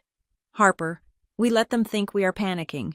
We let them file these fake documents with the court. Once they submit them to the judge, they have committed perjury. That is when we strike. We don't just want a dismissal. We want sanctions. We want them to be afraid to ever say your name again." It was a brutal strategy. It meant I had to live with the fear and the uncertainty for another week. It meant letting the world think I was bankrupt for a few more days. But she was right. If I wanted to be free, I had to let them walk all the way into the trap. "Okay," I said. "We wait." We spent the rest of the day organizing the evidence. We built a dossier that was bulletproof. By 10 o'clock that night, we were exhausted. The adrenaline was wearing off, leaving a hollow ache in my chest. I was packing up my laptop when my private cell phone rang. I froze. I had told everyone not to call. I looked at the screen. Unknown caller. I hesitated. Tessa watched me. "Put it on speaker," she mouthed. I tapped the screen. "Hello," I said, my voice steady. There was a pause on the line. I could hear breathing. Shallow, nervous breathing. "Is this Harper Sanchez?" a voice whispered. It was a woman's voice, trembling. "Yes." "Who is this?" "You don't know me," the voice said. "I work at Meridian Crest, in the back office." I looked at Tessa. She pulled a notepad closer. "Why are you calling me?" I asked. "Because I see the accounts," the woman said. She was crying now. Soft, stifled sobs. "I saw the filing. I saw what they are saying you owe. And it is not just you," the woman said. Her voice dropped so low I had to lean in to hear. "They are moving money. Ms. Sanchez. They are desperate. The firm is in trouble. Real trouble." "What do you mean?" "Your father," she said. "He made some bad bets. Real estate derivatives. They are underwater. Millions underwater." I felt the room spin. My father. The man who preached risk management. The man who hated debt. "But that is not the worst part," the woman continued. The words tumbling out now. "They are trying to plug the holes. I saw the transfer orders this morning." "What transfer orders?" I asked. "They are draining the trust," she whispered. "The Marianne Kane Revocable Trust. Your mother's money. They are liquidating it to cover the margin calls. And they are using the lawsuit against you to create a paper loss to hide the transfers." The phone almost slipped from my hand. They were stealing from my mother. They were gutting her inheritance, the money her parents had left her, to save my father's ego. And they were using me, my bankruptcy, as the smokescreen to do it. "Do you have proof?" I asked, my voice shaking. "I made copies," the woman said. I was scared. "If I send them to you, will you keep my name out of it?" "Yes," I promised. "Send them." Now. The line went dead. I looked at Tessa. Her face had lost all its color. "This isn't just a family dispute anymore," Tessa said quietly. "This is a Ponzi scheme, and your father is the architect." I stared at the black screen of my phone, the puzzle pieces slammed together, the urgency to get me to sign the agreement, the sudden lawsuit, the family ecosystem. They didn't just want to control me. They needed a scapegoat. They needed a corpse to throw on the fire to keep the whole house from burning down. And they had chosen me. I looked at the stack of evidence on the table. It wasn't enough anymore. We didn't just need to defend Cindergate. We had to save my mother from the man she had spent her life protecting. The war outside the courtroom began not with a bang, but with a ping. It was Tuesday morning, 3 days before the hearing. I was in my office, staring at a line of code that refused to compile, trying to pretend that my world was not balancing on the edge of a razor. The sun was hammering against the window blinds, the kind of relentless Arizona light that usually made me feel energized. Today, it just felt exposing. Then, the notification sound. Ping, then another. Ping, then a cascade. Ping, ping, ping, ping. My phone lit up. My laptop screen began to populate with notifications. It wasn't spam, it was clients. I opened the first email. It was from the chief technical officer of a mid-sized logistics firm we had signed 3 months ago. The subject line was simply, "Urgent query resolvency." The body of the email was short. "Harper, we just received a disturbing notification regarding Cindergate's financial standing. Please see below. We need to discuss this immediately." I scrolled down. Forwarded text. From Industry Watchdog. Anonymous subject, vendor alert. Cindergate, Cyber Solutions insolvency. To whom it may concern, be advised that Cindergate Cyber Solutions has been named as a debtor in an involuntary Chapter 7 bankruptcy filing in the District of Connecticut, case number 2410982. Creditors allege debts exceeding $3 million. Clients are advised to secure their data immediately as asset liquidation is pending. I felt the blood drain from my face. It wasn't just a rumor, it was a targeted strike. Someone had scraped my client list, which was supposed to be confidential, and sent a blast to every single decision-maker I worked with. They were bypassing the court system to destroy my revenue stream before the judge even picked up the gavel. My office door flew open. Marcus stood there, his face pale. "Harper," he said, his voice tight. "The phones. They are all lighting up. Everyone." I stood up. My legs felt heavy, but my mind was surprisingly clear. This was an incident response. This was a breach. "Don't answer them yet," I commanded. "Tell the team to hold. I need 10 minutes. I called Tessa. They are burning the crops." I said the moment she picked up. "They emailed my clients. It is a pressure tactic," Tessa said, her voice cutting through the panic like a knife. "They want you to fold before Friday. If you lose your clients, the bankruptcy becomes a self-fulfilling prophecy. You need to stop the bleeding, now." I hung up and walked into the conference room. I didn't have time to be a victim. I had a Zoom meeting scheduled in 20 minutes with my biggest client, Vanguard Health. Their contract accounted for 40% of our monthly recurring revenue, if they walked. Cindergate was dead. I adjusted my blazer.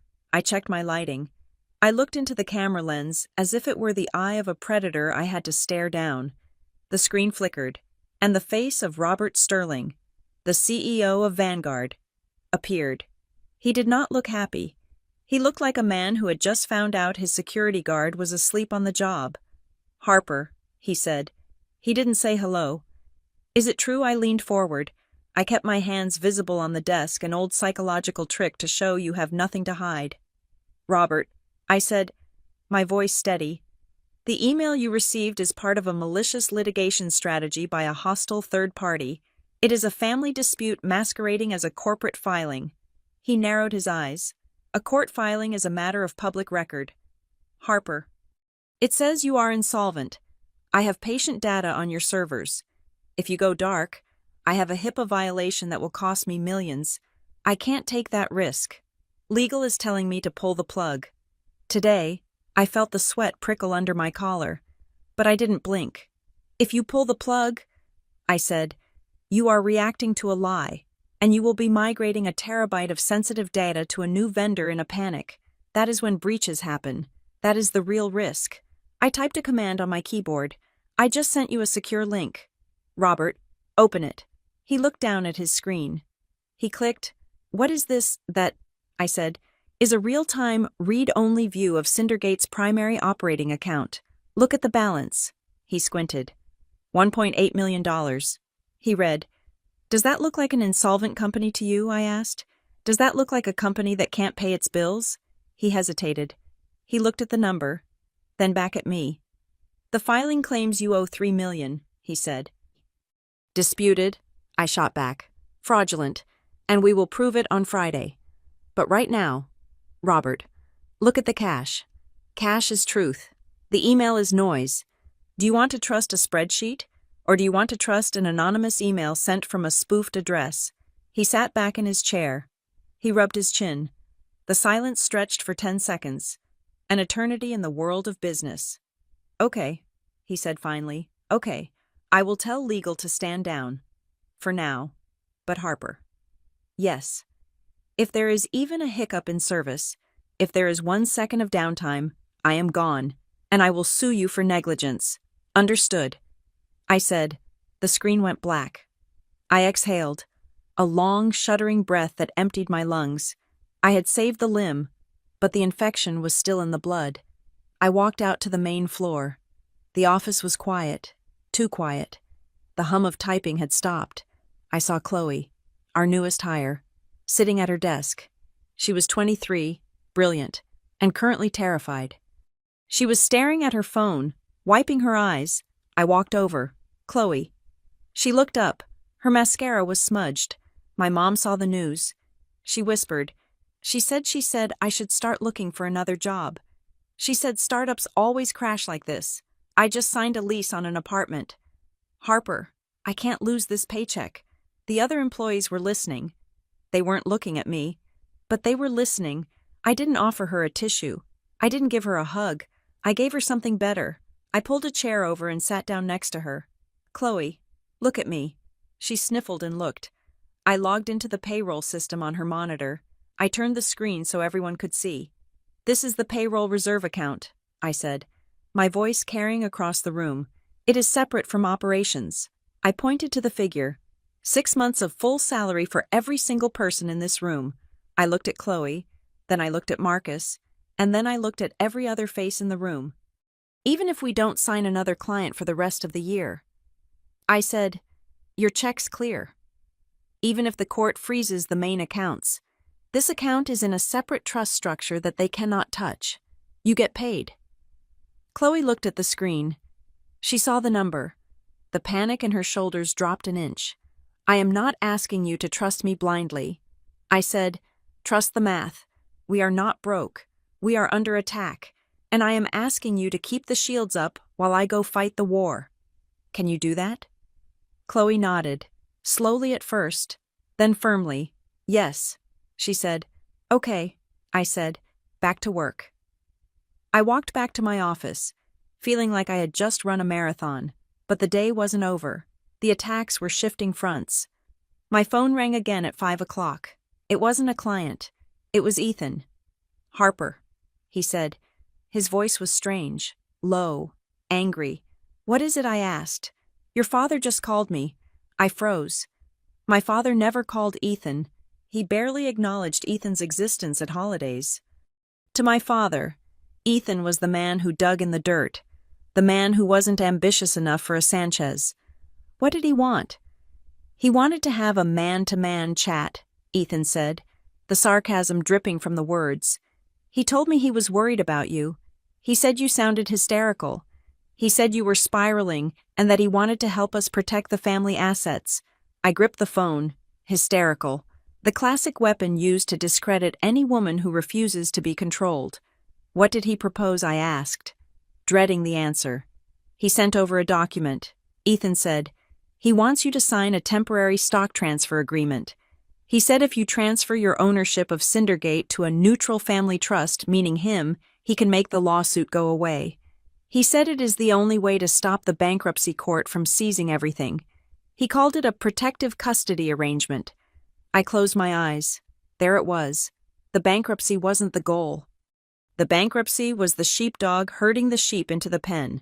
They created the threat of total destruction so that I would run into their arms for safety. They wanted me to sign over the company voluntarily.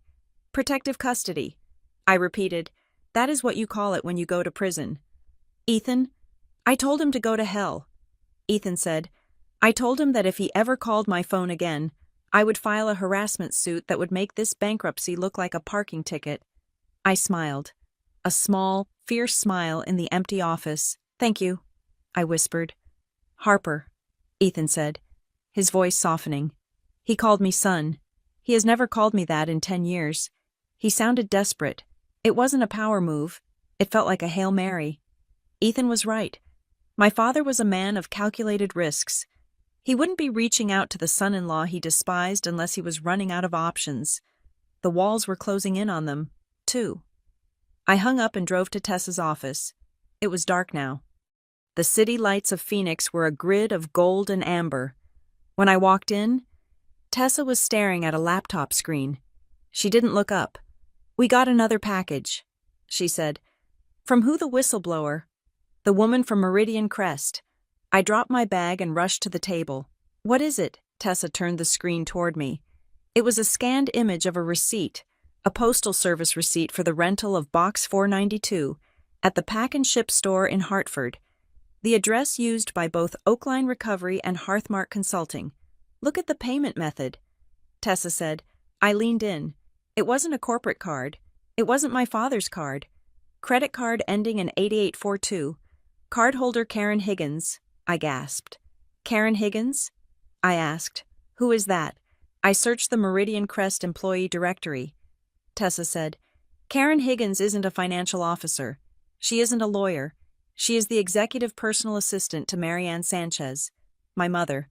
It wasn't just my father. My mother wasn't just a passive observer standing by the printer. Her assistant, the woman who scheduled her facials and bought her groceries, had walked into a strip mall and rented the mailbox that was the cornerstone of this fraud. My mother had ordered the hit. My father might have designed the financial structure, but my mother had executed the logistics. She had used her own staff. Tessa looked at me. Her expression was grim. "This changes the battlefield.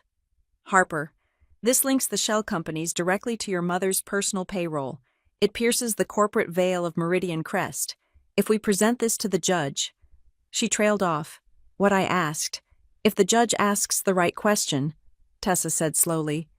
"This goes criminal. This isn't just bad faith bankruptcy anymore.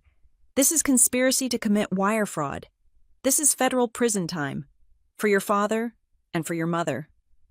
I stared at the name on the receipt. Karen Higgins. I thought about my mother's tears in the courtroom. We gave her every opportunity. I thought about the cold soup at dinner. Just sign a little family agreement. They were willing to send me to the poorhouse. They were willing to destroy my reputation. And now, I held the piece of paper that could send them to a federal penitentiary. I felt a wave of nausea, followed by a wave of clarity. "Tessa," I said. "Yes. Prepare the exhibit." "Are you sure?" she asked. "Once we ring this bell, you can't unring it. You are nuking the bridge. You are nuking the whole island." I picked up the image of the receipt. I looked at it one last time. "They didn't call me to warn me," I said. "They called my husband to try and steal my company. They emailed my clients to try and starve me. They are not parents. Tessa, they are just creditors, and I am denying the claim." Tessa nodded. A sharp, predatory grin crossed her face. "Okay," she said.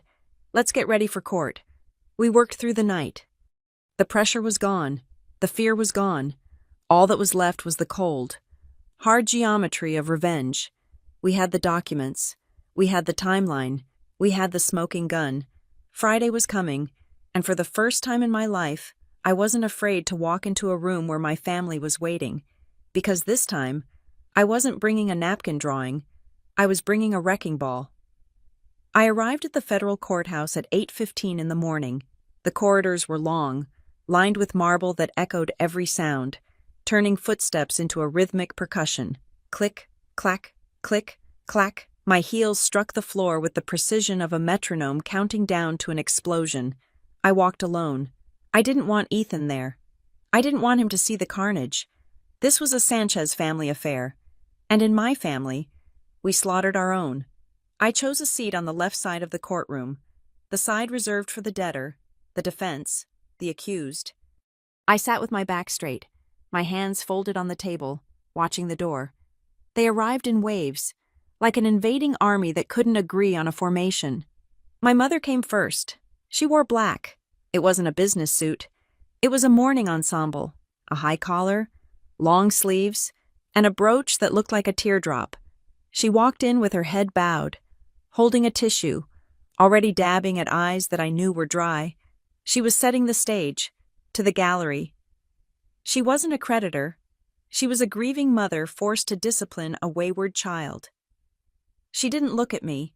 She looked through me, as if I were already a ghost. Grant came next. He didn't look sad.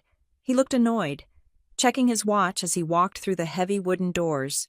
He wore a navy suit that cost more than my first year of college tuition. He scanned the room, saw me, and gave a tight, pitiful smile. It was the smile of a man who believes he is doing you a favor by putting you out of your misery. He sat next to the family lawyer, pulling out his phone, treating a federal bankruptcy hearing like a tedious board meeting he had to endure before lunch. My father entered last. The temperature in the room seemed to drop when Elliot Sanchez crossed the threshold. He moved slowly. Not because he was old, but because he was heavy with authority. He didn't look at his wife. He didn't look at his son, and he certainly didn't look at me. He walked to the bench behind the plaintiff's table and sat down. He crossed his legs. He folded his arms. He became a statue. He was the anchor that was dragging us all to the bottom of the ocean. Their lawyer, Sterling, was in his element. He breezed in, shaking hands with the bailiff, nodding to the court clerk. He had the easy confidence of a man playing a game he had rigged. He opened his briefcase and laid out his files. The files that contained the forged notes, the fake invoices, the lies that were supposed to bury me. Tessa sat next to me. She didn't open a briefcase. She had a single, thick binder in front of her. She didn't look at Sterling. She stared straight ahead at the empty judge's bench. "Don't react," she whispered without moving her lips. "No matter what they say, don't flinch. You are a statue. You are stone." "All rise," the bailiff bellowed. Judge Dana Hargrove entered the room. She was a small woman, but she moved with a kinetic energy that made her seem 7 feet tall. She took her seat, adjusted her robe, and looked out at the courtroom. Her eyes were sharp, intelligent, and tired of nonsense. "Case number 24, 10982. She read, "In Re Harper Sanchez and Cindergate Cyber Solutions. Involuntary petition for relief under Chapter 7. Sterling stood up. He buttoned his jacket. "Ready for the petitioning creditors, Your Honor. Ready for the alleged debtor," Tessa said, remaining seated until the last second, a subtle power move. Sterling began his opening statement. It was a masterpiece of fiction. "Your Honor," he began, his voice dropping to a register of deep concern, "this is a tragic case. We are not here out of malice. We are here out of necessity. The debtor, Ms. Sanchez, has engaged in a pattern of erratic financial behavior that endangers not only her own future, but the substantial investments made by her family and other creditors." He gestured to the empty air, painting a picture of chaos. "We have provided the court with promissory notes, totaling $1.2 million that are years past due. We have invoices from vendors Oakline Recovery, Hearthmark Consulting that have been ignored.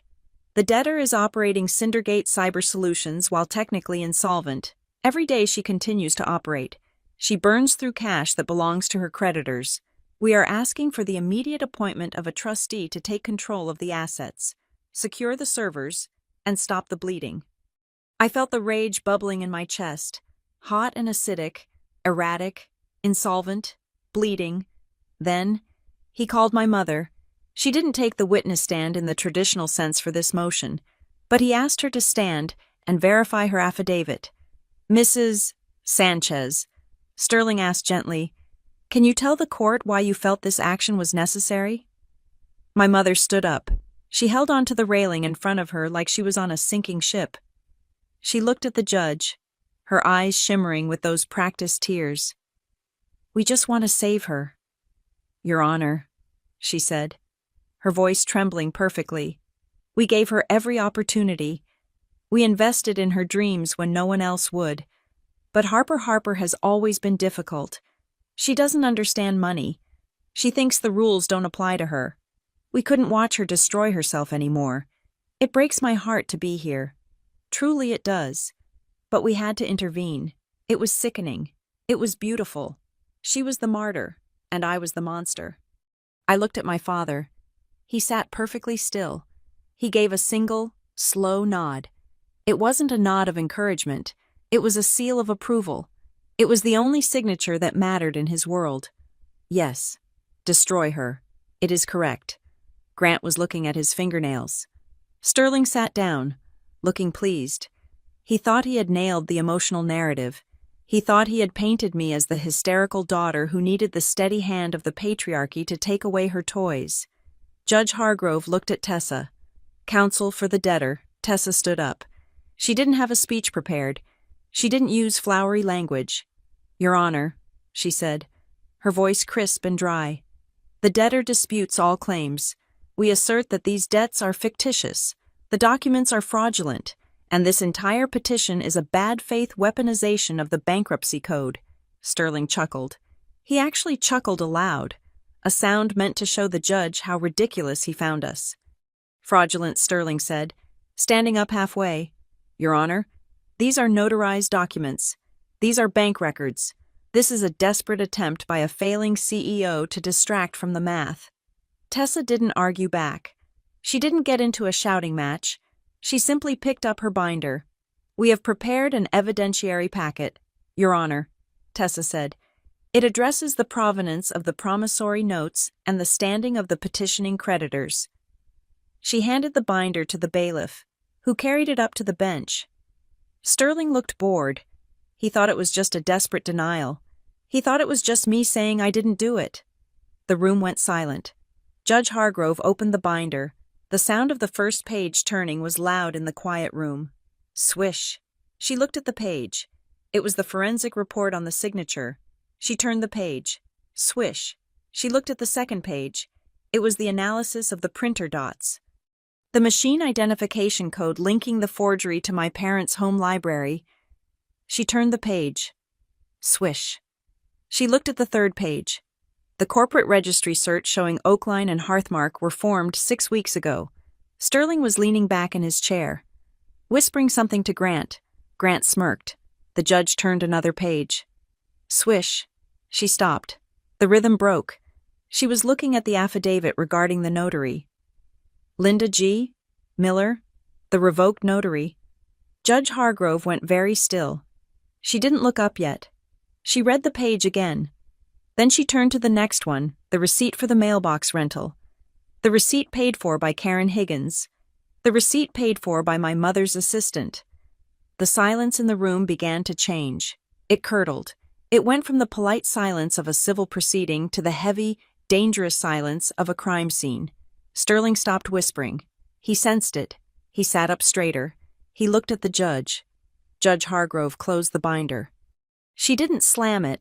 She closed it with a delicate, deliberate motion, aligning the corners perfectly. Then, she reached up and took off her reading glasses. She folded them and placed them on the bench. She looked at Sterling. Her face was unreadable, but her eyes were burning. Counsel, she said. Sterling stood up. Yes, Your Honor. Approach the bench. Sterling frowned. He glanced at Grant. He walked toward the bench, his confidence wavering just slightly. Tessa stood up and walked to join him. I sat there, my heart hammering against my ribs like a trapped bird. This was it. This was the turn. The judge leaned over the bench. She didn't whisper. She spoke in a voice that carried to the back of the room, a voice that cut through the air like a razor wire. Mr. Sterling, the judge said, I have been sitting on this bench for 15 years. I have seen bad bookkeeping. I have seen incompetence. I have seen denial. She tapped her finger on the binder Tessa had submitted. But I have rarely seen an officer of the court submit a document that appears to have been manufactured on a home printer. Sterling's face went white. It wasn't a gradual pale. The blood just drained out of him instantly. I don't understand. Your Honor, he stammered. The judge held up a hand to stop him. I am looking at Exhibit D, she said. I am looking at a receipt for a mailbox that allegedly houses 2 independent consulting firms, and I am looking at the name on the credit card that paid for it. She shifted her gaze. She looked past the lawyers. She looked past the railing. She looked directly at my mother. My mother stopped crying. She froze, the tissue halfway to her face. Then the judge looked at my father. He wasn't nodding anymore. He was gripping the armrest of the bench so hard his knuckles were yellow. Judge Hargrove looked back at Sterling. Before I refer this entire file to the United States Attorney's Office for a criminal investigation, she said, her voice dropping to a terrifying calm, I need a clear answer to a very simple question. The judge did not put her glasses back on. She held them in her hand, the stems pointing toward the defense table like a weapon. The question she had asked hung in the air, sucking the oxygen out of the room. "I need a clear answer to a very simple question," Judge Hargrove repeated. Her voice was deceptively soft, the kind of quiet that happens right before a structural failure.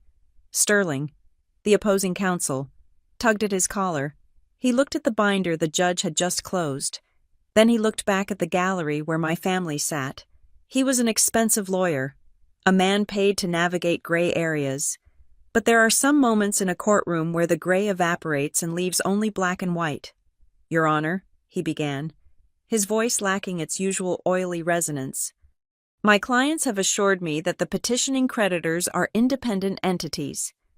Oakline Recovery is a standard debt purchasing vehicle. It is a common structure and stop," the judge said. She didn't shout. She just dropped the word like a stone. She leaned back in her chair and picked up a single sheet of paper that had been sitting separately from the case file. "Mr. Sterling, do you know what I do when I see a bankruptcy petition involving 3 shell companies filed against a solvent tech firm? I do my own research.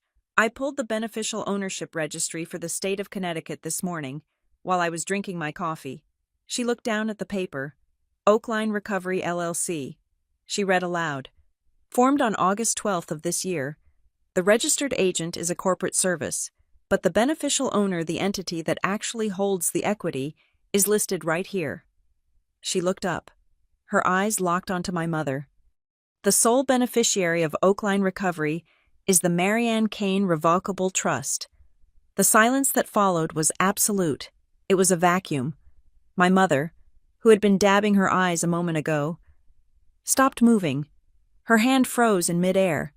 The tissue she was holding trembled, not from grief, but from the sudden, violent realization that the curtain had been ripped down.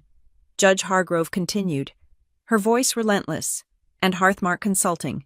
The beneficiary is the exact same trust." She dropped the paper onto the bench. "This is not a group of independent creditors. Mr. Sterling, this is one woman, transferring money from her left pocket to her right pocket, and claiming her daughter owes her for the privilege." Sterling opened his mouth, but no sound came out. He looked at Grant. Grant was staring at the table, his face a mask of shock. He looked like he had been slapped. He had thought he was smarter than the system. He thought his prep school connections and his father's money made him invisible to the rules. My father, the great Elliot Sanchez, the man who believed in legacy above all else, was slowly leaning forward. He wasn't looking at the judge. He was looking at the floor. His face was gray. For the first time in my life, I saw him not as a titan, but as an old man who had gambled everything on a bluff and lost. The judge turned her gaze to Tessa. "Counsel," she said, "I assume your evidentiary packet addresses this." Tessa stood up. She didn't smile. This wasn't a moment for gloating.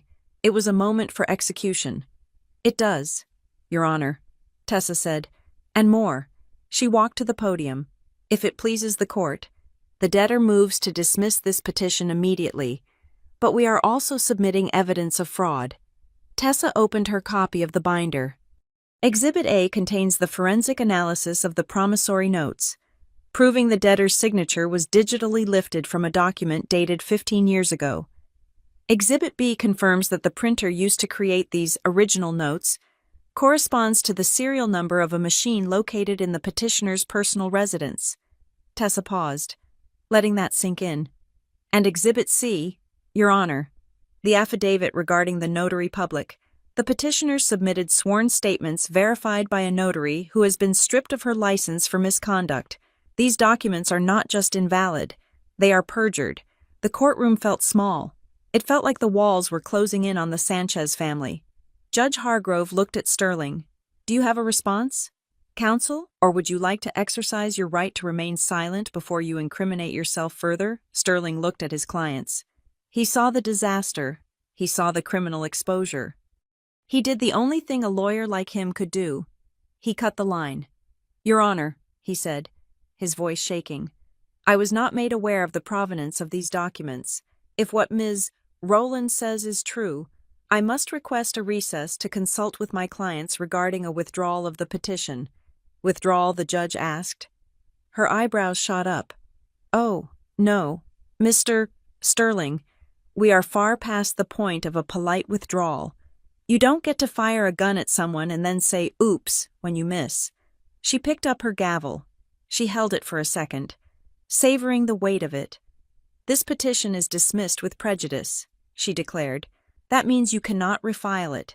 You cannot amend it. You cannot come back here." She brought the gavel down. Bang. "But I am not done," she continued. "I am retaining jurisdiction to consider a motion for sanctions against the petitioners and their counsel. I am awarding full legal fees and costs to the debtor." She looked at my parents. "And," she said, her voice icy, "I am referring the record of this hearing, along with all exhibits, to the United States Trustee and the United States Attorney's Office for an investigation into bankruptcy fraud and wire fraud." My mother let out a sound that was half gasp, half sob. It wasn't a fake cry this time. It was the sound of reality crashing into her delusions. My father closed his eyes.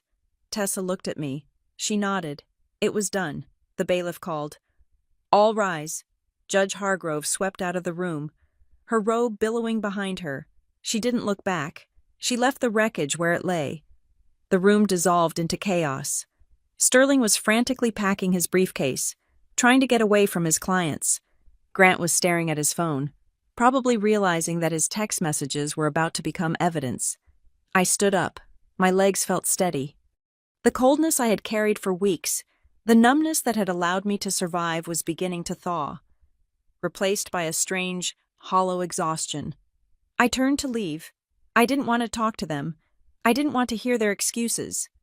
Harper, it was my mother. She had pushed past the swinging gate of the gallery. She was rushing toward me. Her hands reached out. She looked frantic. Her perfect hair was messy. Her eyes were wide and red. "Harper." "Wait." I stopped. I didn't turn fully around. I just turned my head. She reached me and grabbed my arm. Her grip was tight, desperate. "Harper, you have to stop this," she whispered, her voice frantic. "The investigation, the criminal charges, you can't let them do that. It is your father. It is me." I looked at her hand on my sleeve, the black fabric of her suit against the white of my blazer. "You did this, Mom," I said calmly. "You filed the papers. You rented the mailbox. We were trying to protect you," she cried. The words spilled out of her, desperate and nonsensical. "The business world is too hard. Harper, you were going to get hurt. We just wanted to bring you home. We wanted to keep you safe. We wanted to put you back in the ecosystem where we could look after you." I looked at her face. I looked for the monster. But I didn't see one. I just saw a woman who was so terrified of losing control that she would burn down her own house to keep everyone inside. I pulled my arm away. I did it slowly, deliberately, breaking her grip one finger at a time. "You didn't want to protect me, Mom," I said. She stared at me, her mouth open. "You wanted me small," I said.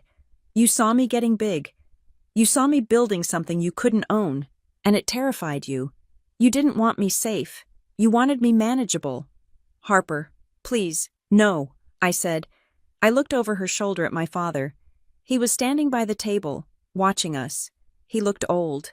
He looked defeated. For the first time, he didn't look like a giant.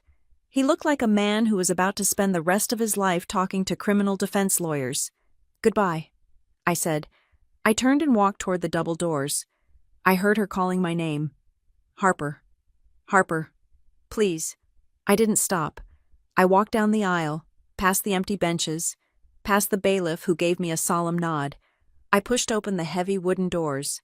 The hallway was bright. The air was different out here. It wasn't recycled. It wasn't cold. I walked out of the courthouse and into the sunlight. It was blinding. I took a deep breath, filling my lungs with air that didn't belong to Meridian Crest, air that didn't belong to the Sanchez family legacy. My phone buzzed in my pocket. It was a text from Ethan. "I love you. Come home." I smiled. I wasn't an heiress. I wasn't a daughter of the ecosystem. I was Harper Sanchez, CEO of Cindergate, and I had just survived a 0-day attack from the people who were supposed to love me. I hailed a cab. I didn't look back at the courthouse. I didn't need to. The rearview mirror showed me everything I needed to see the road ahead, open and empty and mine.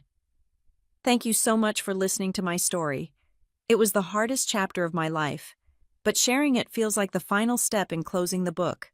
I would love to know where you are listening from today. Are you in your car, at work, or maybe starting your own business in a coffee shop like I did? Please leave a comment below and let's talk. And if you enjoyed this story, please make sure to subscribe to the Maya Revenge Stories channel, like this video, and smash that hype button so we can share this victory with as many people as possible. Stay safe. And remember, trust the math, not the noise.